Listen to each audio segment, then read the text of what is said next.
ચાલો ફ્રેન્ડ્સ, આજે આપણે બહુ બધી સામગ્રી લીધી છે.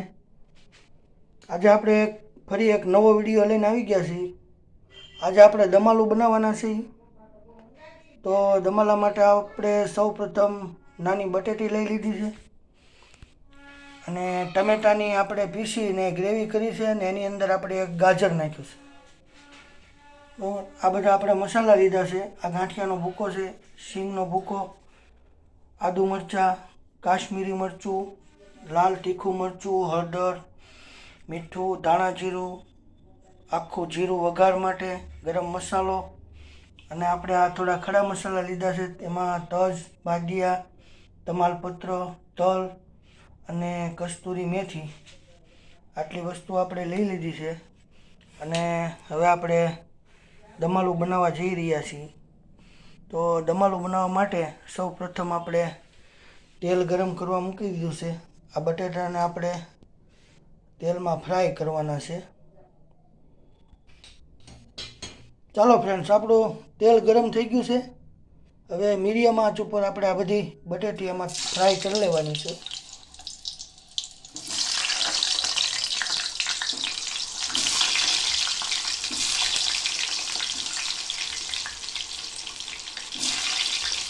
આપણે તેલને બહુ ગરમ નથી રાખવાનું.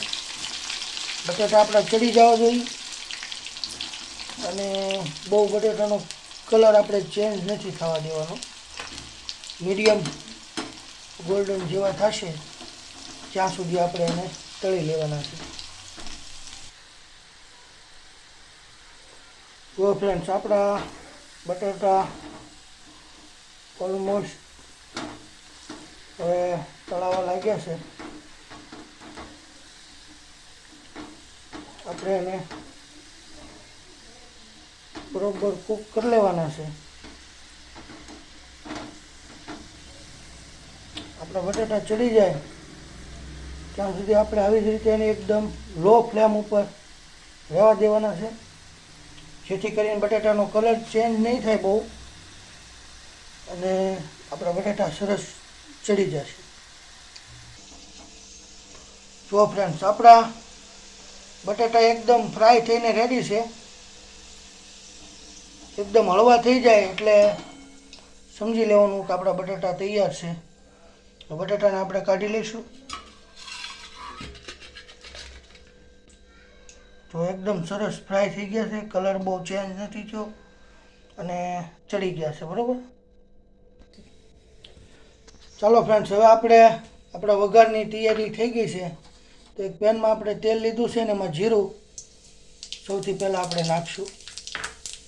પછી આપણે આપણા ખડા મસાલા તમાલપત્ર, લવિંગ, બાદિયા અને આ શિમલા મરચાંની આપણે ઝીણી કટકી કરી છે એ નાખી દેવાની.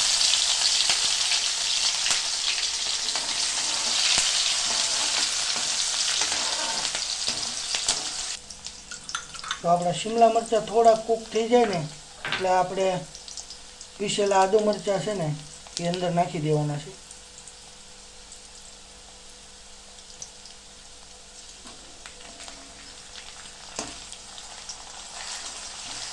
સહેજ મસ્તા આદુ મરચાં સુકવાઈ જાય એટલે આપણે આપણી આ ટમેટાની ગ્રેવી એ અંદર એડ કરી દેવાની છે.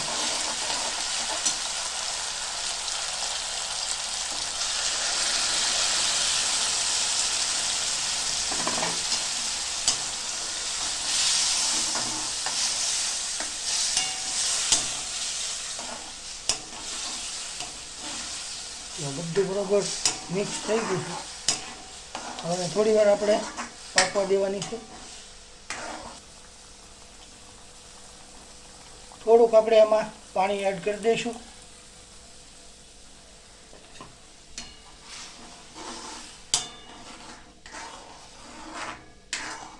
ગ્રેવી થોડી કૂક થઈ જાય પછી આપણે એની અંદર બધા બીજા મસાલા કરીશું.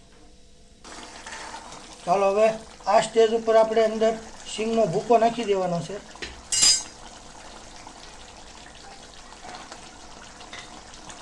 અને ગાંઠિયા પણ નાખી દઈશું એની સાથે સાથે. ગાંઠિયાનો આપણે ભૂકો કરી લીધો છે અને તલ નાખી દેવાના છે.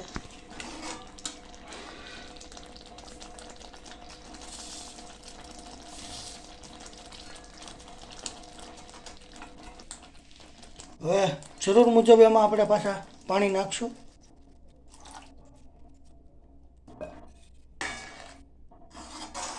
અને એની સાથે સાથે હવે આપણે બીજા મસાલા કરી લેવાના છે. હવે એની અંદર આપણે મસાલા કરીશું લાલ મરચું,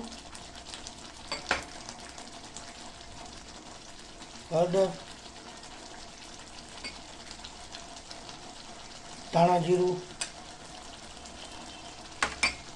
ગરમ મસાલો અને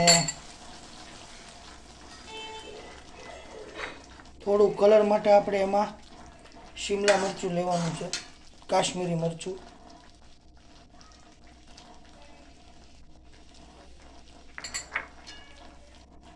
બધી વસ્તુ બરોબર મિક્સ કરી લેવાની છે અને જરૂર પ્રમાણે એમાં પાણી નાખતા જવાનું છે. તમારે કેટલી ગ્રેવી ઠીક રાખવી છે એ પ્રમાણે અંદર પાણી એડ કરવાનું છે. ચાલો હવે થોડું આપણે એમાં સ્વાદ પ્રમાણે મીઠું અને કસ્તુરી મેથી જે આપણે રાખી છે નાખી દેવાની છે.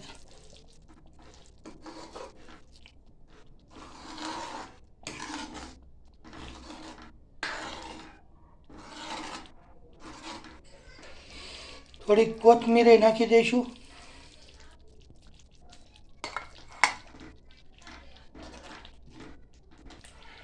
અને હવે આપણે જે બટાટા તળ્યા હતા એ આપણે અંદર એડ કરી દેવાના છે.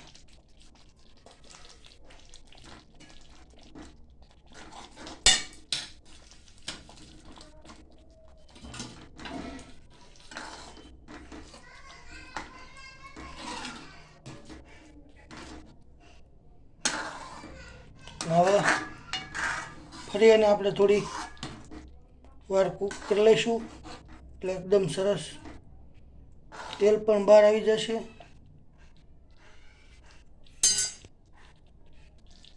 હવે થોડીક આપણે એમાં ખાંડ નાખી દેવાની છે બધા મસાલાને બેલેન્સ માટે.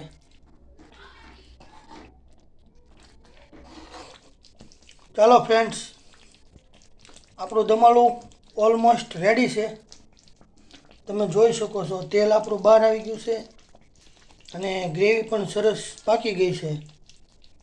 તો આપણે એને એક સર્વિંગ બાઉલમાં કાઢી અમે તમને બતાવીએ. જો ફ્રેન્ડ્સ, આપણું દમાલું કમ્પ્લીટ બનીને રેડી છે. જો તમને અમારો વિડીયો ગમ્યો હોય તો અમારા વિડીયોને લાઈક, ફોલો અને શેર કરજો.